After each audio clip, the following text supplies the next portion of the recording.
반갑습니다. 광화문 금일러입니다. 제 채널의 구독자가 10만 명이 되었습니다. 이거 되게 어색하고 쑥스러운데요. 제가 유튜브 채널을 운영하기 시작한 지 1년이 조금 지났는데 이렇게 많은 분들께서 제 채널을 좋아해 주시고, 그리고 저도 영상으로 도움을 드릴 수 있어서 개인적으로 뿌듯하고 구독자 여러분들에게 감사한 마음을 갖고 있습니다. 제가 처음 채널을 개설하면서 어그로 끌지 않는 담백한 영상, 하지만 결국에는 구독자 여러분들께서 좋은 투자를 하실 수 있도록 도와드리는 그런 영상을 만들겠다는 원칙을 세웠는데요. 아마 많은 구독자님들께서 제 채널을 좋아해 주신 이유에는 제가 이 원칙을 잘 지켜온 덕분이라고 생각합니다. 앞으로도 구독자님들께서 마음이 편한 투자, 잃지 않는 투자를 하실 수 있도록 좋은 영상 많이 준비하겠습니다. 오늘은 좀 더 의미가 있는 날이라서 어떤 영상을 준비할지 참 고민을 많이 했는데요. 그동안 구독자님들께서 가장 많은 질문을 남겨주시기도 했지만 제가 그동안에는 직접적으로 답변을 드리진 않았던 삼성전자 투자에 대한 제 생각을 말씀드리려고 합니다. 그리고 제가 앞에서 원칙이라는 단어를 강조했는데요. 잃지 않는 주식 투자를 위해서 꼭 기억하셔야 할 주식 투자의 원칙도 말씀드릴 테니 영상 끝까지 시청해 주시기 바랍니다.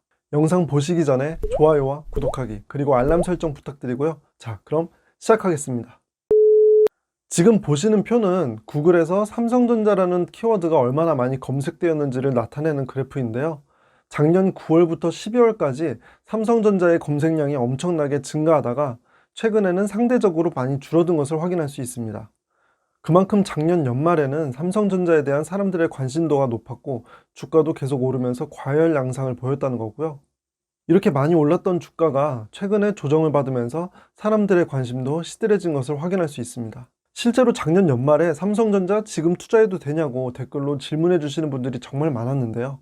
물론 이렇게 많은 사람들이 삼성전자 전망에 대해서 긍정적으로 생각하고 있을 때 삼성전자 전망 좋습니다, 지금 매수하세요, 영차 이렇게 영상을 만들었다면 조회수가 잘 나오는 영상은 만들 수 있었겠지만 사실 이게 투자 관점에서는 좋지 않은 영상이라고 생각했어요. 반대로 최근에는 삼성전자의 주가가 지지부진하니까 이 주식을 매도해야 하나 이런 고민을 많이 하고 계신 것 같은데요. 이것만 봐도 많은 투자자들이 주가가 오르면 매수하고 싶어하고 주가가 하락하면 매도하고 싶어하는 경향이 있다는 것을 확인할 수 있습니다. 그리고 지금 이 시점에서 삼성전자 투자에 대한 제 생각과 개별 기업 투자를 할 때 지켜나가야 할 원칙을 설명드리는 것이 구독자님들께 도움을 드릴 수 있을 거라고 판단했고요. 우선 가장 먼저 잃지 않는 투자를 하기 위해서는 주식의 가격이 매수와 매도의 기준이 되어서는 안 된다는 거예요. 쉽게 생각하면 주가는 매일 오르고 내리는 것을 반복하는데 이 주가가 매수 매도의 기준이 되면 매일매일 갈팡질팡할 수밖에 없겠죠. 그러면 결국엔 마음이 편한 투자를 하실 수가 없습니다.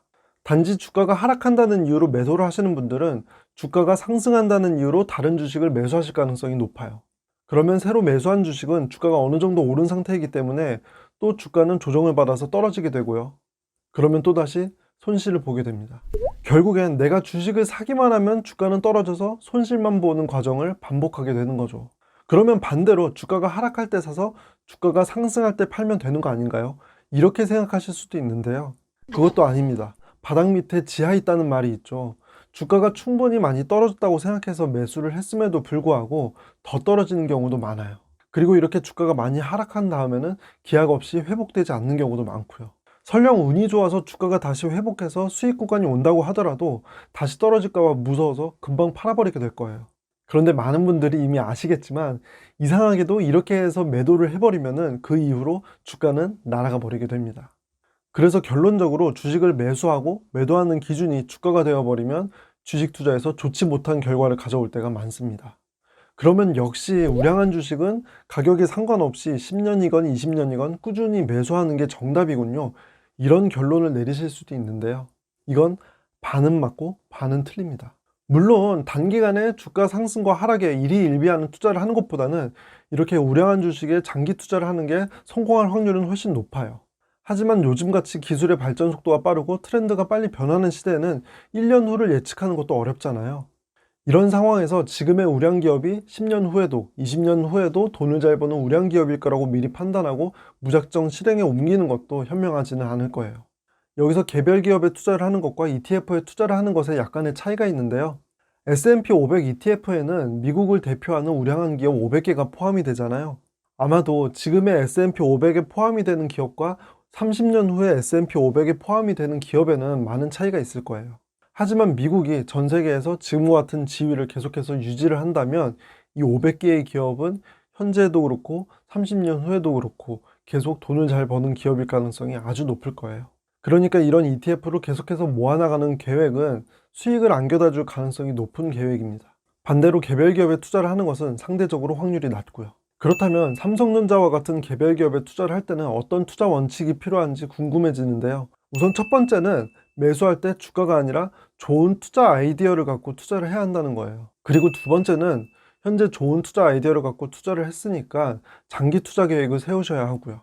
그런데 여기서 헷갈리시면 안 되는 게, 장기 투자 계획을 세운다는 게 꼭 이걸 실천하기 위해서 세운다는 것보다는 한꺼번에 무리해서 큰 금액을 투자하는 것을 방지하고, 그리고 주가 하락에 대비하기 위함이에요. 그리고 세 번째로, 많은 분들께서 매도 시점을 궁금해 하셨는데요. 이 매도하는 시점은 매수할 때 투자 아이디어가 깨지게 되면은 그때 매도를 하는 겁니다. 예를 들어서 주식 투자는 돈을 제일 잘 벌고, 그리고 1등 기업에 투자를 해야지 마음이 편한 투자를 하실 수 있다고 생각해서 삼성전자를 선택하신 분들도 많을 텐데요. 만약에 이런 투자 아이디어로 삼성전자를 선택을 하셨다면 삼성전자를 매도하는 시점은 삼성전자가 더 이상 우리나라의 1등 기업이 아닐 때, 그때 매도를 하시는 거예요. 투자 아이디어는 사람마다 달라질 수 있는 거예요. 제 개인적으로는 삼성전자를 배당주의 관점에서 삼성전자 우선주에 투자를 하고 있는데요. 우리나라 기업들은 아직까지는 주주 친화적인 기업들이 별로 없어서 배당주 투자 관점에서는 미국 기업들을 더 선호하는 편이에요. 그런데 삼성전자는 2011년 이후로 배당금을 줄인 적이 한 번도 없고요. 주주 환원 정책의 일환으로 작년에는 특별 배당을 하기도 했어요.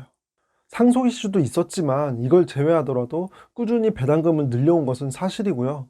현재 국내 기업 중에서는 앞으로도 배당금이 늘어날 확률이 가장 높은 기업이라고 생각합니다. 이런 배당 투자의 관점에서는 배당금이 유지가 되거나 늘어나게 된다면 주가는 좀 떨어진다고 하더라도 배당 수익률은 높아지기 때문에 마음 편하게 계속 매수를 하면서 수량은 늘려나갈 수 있고요. 그러면서 결국에 주가도 올라주게 된다면 주가도 상승하고 배당금도 늘어나면서 가장 이상적인 투자라고 할 수 있는 배당 성장형 투자를 할 수가 있는 거예요. 반대로 생각했던 것과 달리 배당금이 줄어들게 된다면 제 투자 아이디어가 깨지는 순간이 되니까 그때 주식을 매도하는 거고요. 이런 투자 원칙을 갖고 주식 투자를 하면 주가의 변동이나 다른 사람의 말에 휘둘리지 않고 마음이 편한 투자를 하실 수 있습니다. 여기서 한 가지 더 말씀드리고 싶은 내용은 워렌 버핏의 투자 실패인데요. 보통은 좋은 주식을 저렴하게 매수해서 장기 투자를 하고 충분한 복리 효과로 엄청난 부를 이룬 워렌 버핏의 투자 성공 사례에 집중을 합니다. 하지만 이런 투자의 대가도 여러 번의 투자 실패 사례가 있는데요. 가장 최근에 대표적인 투자 실패의 사례가 크래프트 하인즈입니다. 2013년에 케찹으로 유명한 하인즈라는 회사를 인수한 뒤에 필라델피아 치즈로 알려진 크래프트와 합병하면서 전 세계 5위 식품 회사인 크래프트 하인즈를 만들었는데요. 보시는 것처럼 주가가 아주 많이 하락했죠. 단순히 주가가 많이 하락해서 투자 실패라기보다는 워렌 버핏도 한 방송에 나와서 이 사례를 자신의 판단 미스라고 이야기하기도 했습니다. 이걸 보면 아무리 투자의 대가라고 할지라도 잘못된 선택을 해서 투자 실패를 할 수 있다는 것을 알 수 있습니다. 워렌 버핏이 이렇게 모든 투자에서 성공을 하는 건 아니지만 그분이 투자의 대가인 이유는 원칙을 지키는 투자를 해서 손실보다는 수익을 훨씬 많이 얻었기 때문이죠. 제가 생각하는 개별 기업 투자할 때 복리 효과를 얻는 방법은 우량 주식을 무조건 매수만 하고 매도를 하지 않는 것은 아니고요. 내 투자 원칙을 지키면서 손실은 최소화하고 수익은 최대화하는 과정을 반복하는 것이라고 생각합니다. 그리고 잘못된 투자 아이디어로 주식 투자에 실패를 하는 경우보다는 단기적인 주가 변동에 마음이 흔들려서 원칙을 지키지 않은 투자를 하고, 그래서 주식 투자에 실패하는 경우가 훨씬 많다는 것을 기억해 두셨으면 좋겠습니다. 제 구독자님들만큼은 꼭 원칙을 지키는 투자를 하셔서 꼭 원하시는 성과 모두 이루실 수 있으면 좋겠습니다. 저는 제 영상이 구독자 여러분들에게 행운을 가져다 드릴 수 있으면 좋겠습니다. 오늘 영상이 좋으셨다면 좋아요와 구독하기, 그리고 알람 설정 부탁드리고요. 영상 끝까지 시청해 주셔서 감사합니다.